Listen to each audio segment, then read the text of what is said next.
My name's Chris Hadfield. I'm a Canadian. I am an engineer and a pilot and a test pilot, a father of three, guitar player, and I've been an astronaut for the last 21 years and have flown in space 3 times and most recently commanded the International Space Station.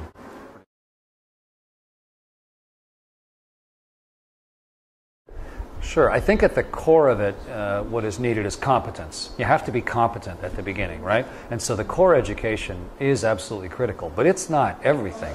I mean, just being technically competent is expected, but it's the other things that will really make the difference. It's the ability to communicate with the people around you.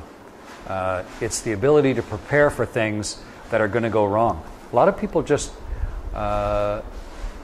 expect things to go well and kind of visualize success.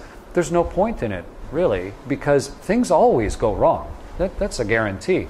And how you succeed in life, largely is effect of how you've prepared for things to go wrong, how you visualized failure and thought about that, not just how you visualized success. So it's those skills of communicating with other people and visualizing how life's liable to go, and then how you're going to get yourself ready for it beyond the core of the education itself that really is the determinant of success in life.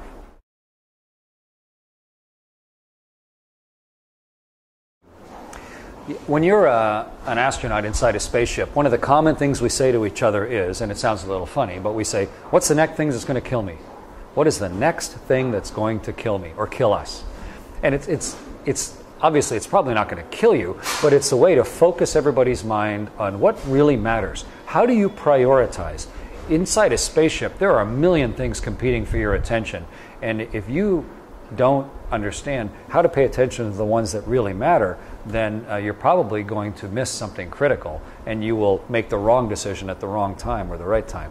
So what you need to be able to do is prioritize. To be able to say, okay, yes, I'm worried about that, and yes, I'm worried about that. I'm worried about my sister's wedding, and I'm worried about that I need to get the oil change in the car, and I'm worried about this thing 2 weeks from now. But what really matters, actually, is what's happening this afternoon or this morning. And there is nothing more important than what I'm doing right now.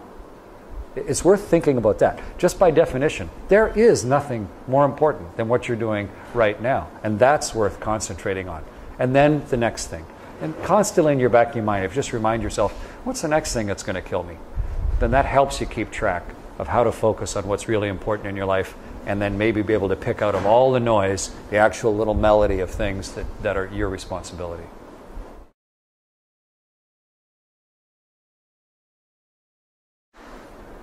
The book that I wrote, I called it An Astronaut's Guide to Life on Earth, because that's what really matters. Not an astronaut's guide to life in space, because who really cares what we do in space?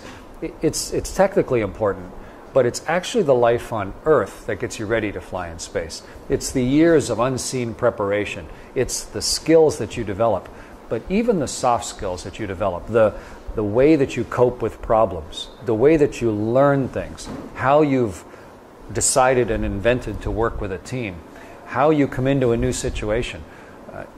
Sometimes if you exaggerate a problem, like looking at it under a microscope, you can see it more clearly. Astronauts' lives are exaggerated. We live in an extreme environment. And so it helps maybe sometimes see more clearly what is important.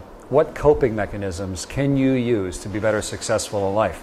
Things like, when you come into a new situation, what should be your attitude? Should you come in and try and fix things right away? Should you come in and never do anything? Should you come in sort of a neutral position? And after a while, I always wanted to come in. I'm a confident guy. I wanted to come in and start making my import known. Hey, I'm here, and you're doing that wrong, and I can fix this, and obviously.